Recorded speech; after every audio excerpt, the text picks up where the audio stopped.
Kevin Barry. Good morning. Good Good evening. morning, Chris. Yeah. Nice to be on the Fight Buzz with you and Dean. Thanks for having me on, fellas. Welcome to be back on, sir. How are you? I'm doing all right. Dean, it's pretty. you all right? Life's good in New Zealand. Makes me wish I was back living there, but as you guys know, I live in Vegas and I have done for the last 17 years. But things here in New Zealand at the moment, it's like 2019 here. Everyone's going about their family lives, their business lives, their social lives as if it was 2019. It's absolutely, it's a gift actually, and I feel very blessed to be here. Now I just have to get a nice knockout victory on February the 27th. Stop it, Kevin, because it's the exact opposite where we are. I know, mate. I know, and my family are in Vegas, and believe me, and it sort of, it pulls on the heartstrings every day. I'm seeing what the US is going through and what the UK are going through. Yeah, it's quite something. How are you doing, Dean? Up there, you all right, mate? Yeah, I'm all right. I'm just cracking on. Yeah, I'm a bit envious of what he was saying. I'm listening, and I've funny enough, I saw online. I think it's your promoter. He done a big mega show. Was that his show? Someone was. Yeah, the David Higgins show called Symphony. Yeah, and that when I saw that all them people together partying and enjoying, I was really crazy, isn't it, that we can have shows like that? In fact, like, before Christmas, because don't forget, this junior firefight was originally scheduled for December 12. We had sold the corporates out. We'd sold most of the general admission. It's a capacity crowd at Spark Arena of 12,000. And, there were no venues in the world doing full houses. I know there are some venues like in Texas, in the US, where they'll do 20%. And I know in the UK now they're trying to bring a few people back in. But, we had a full house, which was unfriggin' believable. Yeah, I think I saw, when was Tim Tszew's fight? Tim Tszyu, when was that? That was December. It was, before, I think it was like November. Yeah, okay. Yeah, so anyway, they seem to be doing something right over that side of the world. Let's jump straight into to Joseph Parker then. Like you say, it's a job to be done in a couple of weeks, February 27th. But you opened with it. You opened it quite beautifully there, Kevin. You want to just go and punch him in the face? Well, we better punch him in the face several times, unless we punch him really, really hard the first time and get him out of there. Look, all crap aside, it's a tough fight. It's an exciting fight. It's a fight between two highly ranked heavyweights. Far's number 6 in the WBO, Joe's number 3. It's a fight that actually it means something. It means something to the WBO. It means something to the heavyweight pitcher. And it means something to the people in New Zealand that they have two highly ranked fighters fighting each other during a pandemic. And in fact, without the pandemic and the stars being aligned, I don't think this fight would have ever taken place. But we've got it on. We ran into a little bit of a bump prior to Christmas when Junior he withdrew from the fight to have a little bit of personal surgery during that time. Rather than us, thinking about the disappointment of not fighting, we decided that we'd get both Joe's elbows cleaned out again. So we had keyhole surgery on both of those to remove a bunch of bone chips. This looks like something that we're going to be dealing with, for the rest of Joe's career. You guys may remember before the Anthony Joshua fight, we had both elbows operated on. So, we got them cleaned up again. He's punching with a lot less pain. He's got his right hand is a lot straighter. We've used this postponement to our advantage. In fact, the camp that I came down for after doing 2 weeks of quarantine early October, I had 7 weeks with Joe prior to the original December 12 fight. Well, we got 50 rounds of sparring in then. Now coming back and starting our second camp on January the 4th, we've already got 75 rounds of sparring in, and it's an 8-week training camp. So I think, Joe all round is in better shape. He's healthier now. He's happier now. And I think, that delay has actually worked to our advantage. He's on a knockout spree, isn't he? He's on the back of 3 knockouts. Yes. David Higgins said this is a critical fight for Joe. Would you go along with that? Oh, 100%. Look, every fight now is critical, but especially when a fight like this, where he's heavily favourite to win. You know, Joe's got some, very good names on his resume. You know, Junior Farr being undefeated, 19-0, 10 knockouts, he doesn't have any of those names. You know, he hasn't had a career-defining fight. I remember when Joe was 19-0, and at that stage, Joe was 19-0, 17 KOs. And we rolled the dice, and we'd prepared him well. We'd given him a good lead up against different styles and different challenges, enable him to develop and improve. And we fought Carlos Takam, and it was a life and death fight for Joe at that time. And we squeaked out a really close 12-round decision. And of course, after that, he went on to win the WBO title. So this fight has huge significance for us, because if we want to get back into that heavyweight picture again, if we want to get amongst the biggest names in the division, we have to take care of Junior Farr.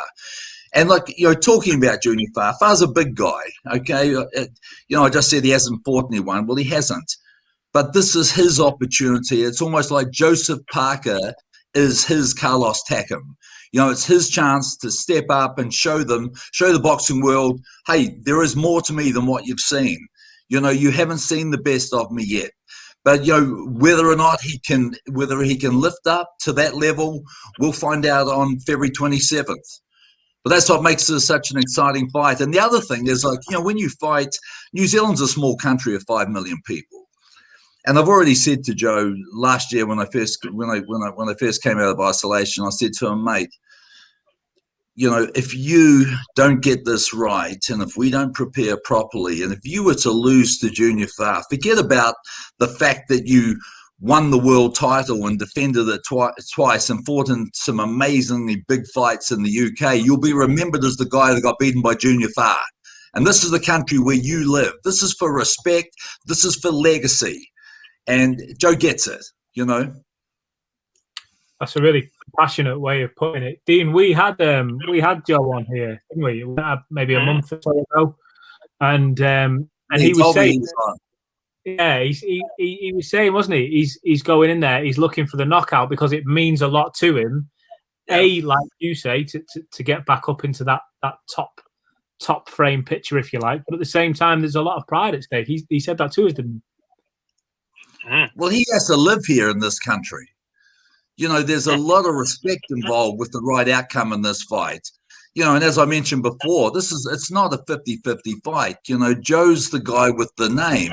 He's the guy with all the pressure. He's the guy that's supposed to win. The expectations, are on Joseph Parker. But, Joe, as I say to Joe, believe in the process. We've been here so many times before.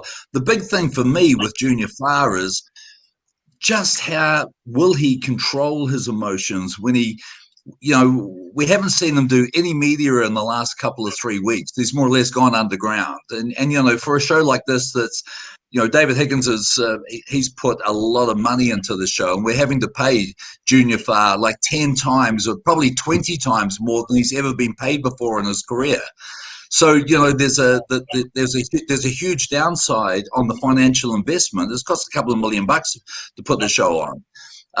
So, we have to be able to get things right. But what I was saying about Junior Farr is, he hasn't, when the bright lights shine on your face and you're walking out there to the ring, it's not something that every man can just take in his step and in his grasp and say, oh, okay, this is another day in the office. It is totally different, and it's not everybody's cup of tea. And Dean, you've walked through it many times with your brother. You know what it's like, man. It's not a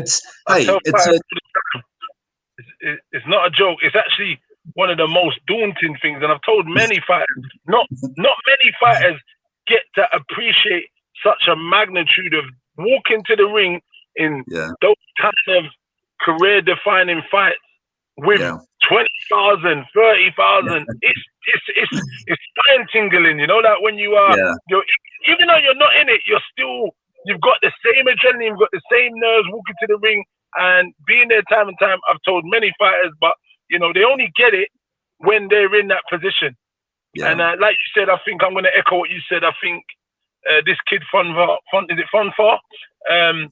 He is the little upstart. He is the man that's coming. He believes he's there to replace Joseph Parker, but all the experience, all the momentum in that aspect has been with him. But like you said, he's had many defining fights with many champions across the pond. So none of that won't be new to him. But at the same time, he will have that same tingling because he's saying, look, this is time for me to make a mega statement to show him and the rest of this country and the world that I'm still a big player in the game of boxing. 100%. Let me just take what you guys are saying.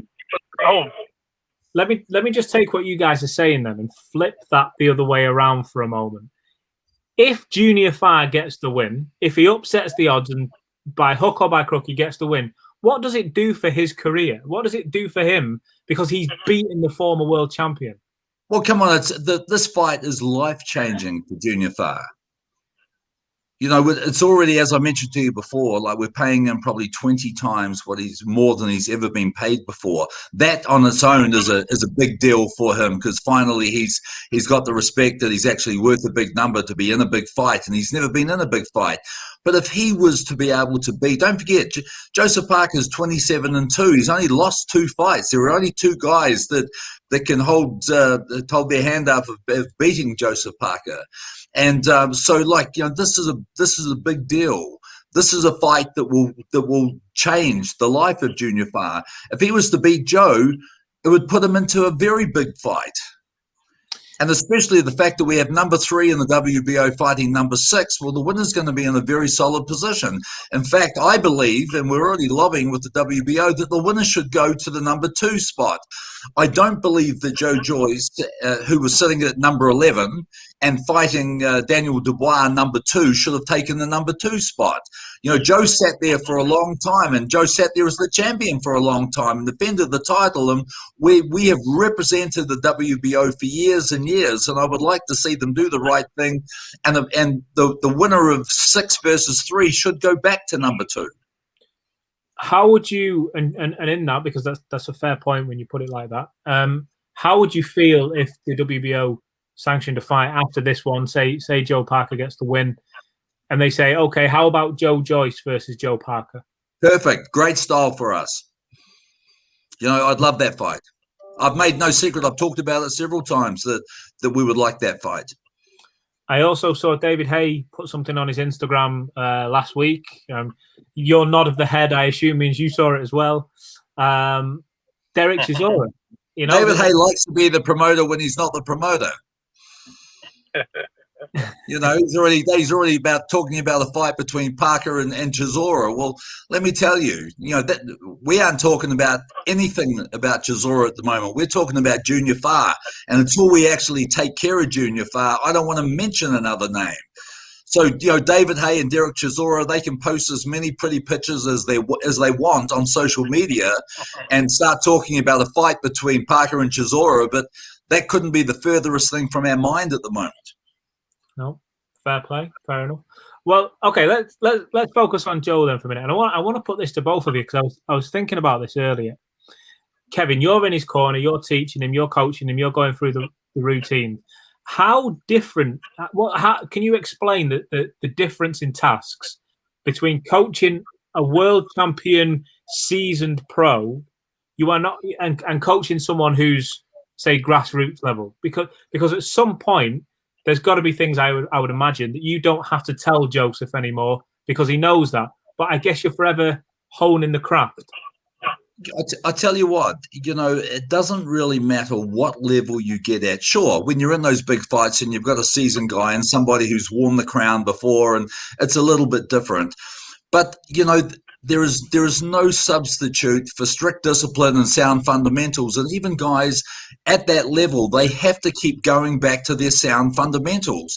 So when you're saying about when you're working with a new pro and you're reminding him what to do and you're giving him instructions, a lot of the times you're giving very much the same instruction to a seasoned guy. The only thing is when you've got someone like Joe and I have been together now for 8 years, we have systems in place. We know the process. We know how things work. We gel together. We understand things. When I ask for things, I don't have to explain it because he understands the way I think and I understand the way he thinks. That is the biggest thing about working with a seasoned guy. But obviously, when you're working with a seasoned guy, the pressures are also a lot greater because the risks are higher, the rewards are higher. You must get things right. You've gone through the years of establishing a combination.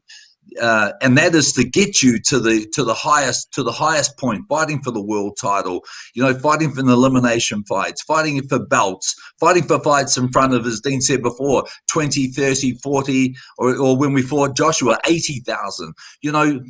That's what you train for those big mega fights, for the experience of going through those sort of things. And when you have somebody that you've been with and you've schooled for many years, they know how to embrace that situation, become part of that situation. That would be the biggest thing, I would say, the biggest defining thing from working with an experienced guy to a new guy. A new guy wants to please you and he wants to do everything that you ask of him. And he knows that he's at the bottom of the ladder and he's working his way up. Dean, I want to put something to you. I mean, I know we don't have loads of time.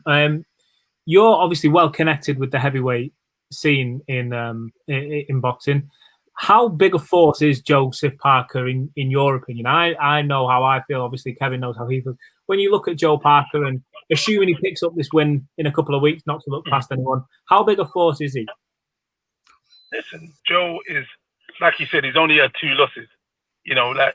There's he's in most people's top 10 of all the fighters who are dangerous. He's a former world champion. He's actually past boxing. He's just a really nice guy, just period. When you see Joe, for me, he epitomizes, he's kind of humble to a fault as well sometimes. Sometimes, some characters are a bit more forceful. He is just always nice. But when he goes in the ring, he means business. You know what I mean? And it's quite a thing for me when I look at that. But when you look at where he is, in anyone's top few, obviously because of the losses, and then obviously he's kind of coming back. You look at maybe, obviously Dillian lost to Povetkin. At first, a lot of people had like a certain number between that, but then Parker was just behind some of those guys. So for me, he's in and around the argument because, like he said, look, Deontay Wilder had one, he was the champ for ages. He's lost 1, he's drew 1. So precarious situation. He's in outside. Joshua's lost 1, he's come back. Parker's lost 2. Dillian's now lost 2. So he's in a real precarious situation where he's got to come back and he's got it all to do on March. Andy Ruiz. Andy Ruiz lost 2. Andy Ruiz lost 2. So when you look at it, sometimes people always start drumming up about the loss factor. And I will call that the Mayweather syndrome. He made it so fashionable for people to think, not losing is great. But when you look at all the greats, many of them have lost and come back even better. So, for me, if you're looking at the numbers and you're doing them, I just right off the head now, I wouldn't know where, but I'd pick him in the top 10 easy. Like when you look at, I heard what you were saying about Joe Joyce. Joe Joyce, obviously an England fighter. I'll back Joe Joyce yet again. Do you know what I would say? Because I don't want to contradict what I say a lot of the times, because Joe Joyce has fought a lot of, his resume is probably one of the best for someone who's fought 12, 13 people, because he's fought hell of a lot of, he's fought some sturdy opponents. But what I will say, when you look at the business side of the argument in terms of who people fought and the grandeur with it, Joe Joyce, I wouldn't put him in that argument. So not being rude, because all of his fights have been on kind of really smaller scales. Do you know? I know he's probably the UK's most decorated amateur for whatever he's won. And obviously, when people look at him, they do underestimate him. He's very solid. He's done great for himself. He busted up Daniel Dubois when I know a lot of people didn't really give him a chance. And he's kind of just crept up the little ladder. Obviously, he's a bit older and he's crept up the ladder and gone in there. But yet again, I'd still like to see him in with a real notable name. Daniel Dubois wasn't a notable name for me. He was someone who was coming up and that still had a lot to prove, if you got my meaning. I don't want to upset anyone here, Kevin. Yeah. You know? So yeah. I felt like he had a lot to prove. But I mean, I feel like if Joe Joyce had faced Parker, Chisora, you know, like Takam, you know, certain, I could, you know, then you have a point. Like Dylan's faced a lot of names, Parker's faced a lot of names. When you have that kind of resume, when you look at the names these guys have gone into the trenches time and time again, not only does that play a part, that plays a part in experience, that plays a part with mentally, you know, you're dealing with how does Joe Joyce now go and do it if he goes in front of 80,000 people? I know he's Olympian, he's dealt with many different, you know, fighting abroad, fighting here, but how does he cope with that, you know, with someone maybe with a little bit more experience than him? So I don't know. You know, Kevin, I'm really sorry. I want to get one more thing in before we let you go. Just super quick. You mentioned Deontay Wilder's name there. We don't need to go through that whole story at the moment. We all know what's been happening. Can Deontay Wilder come back from this? From you guys who work with him? You know, I would think so. I think he has a lot to prove, but he's also, you know, he's been around a long time. You know, I'm hearing that he's looking to fight Charles Martin. We all know he was trying to get back in the ring with Fury again, but I'm also hearing that the easiest route for him is Charles Martin, who sits there at number 2 in the IBF, and fighting him for the mandatory. Which, you know, I'm sure Dean, you would think that would be an easy fight for him. Yeah. I would say it would be an easy fight, but you know, I'm not going to lie, even though, as you mentioned Charles Martin, let me go on to him just quite briefly. Charles Martin quite easily gave his belt away to Joshua. He lost quite easy. Yeah. But then he's had some really, really good fights and coming back quite decent. I know he moved to the Kronk gym and he's seen, but like you said, I would echo that it would possibly be one of the easier fights for Deontay Wilder to navigate himself into a position. Right. Well, listen, Kevin, I know you're a busy man at the moment in demand. What we'll do is we'll get you back on after the junior bar fight. Mate, you can get me on anytime. All right, hey, it's great. Hey, great chatting with both of you. I've enjoyed it. And always, man. Hey, stay safe, guys. And you, mate. All right, thanks very much.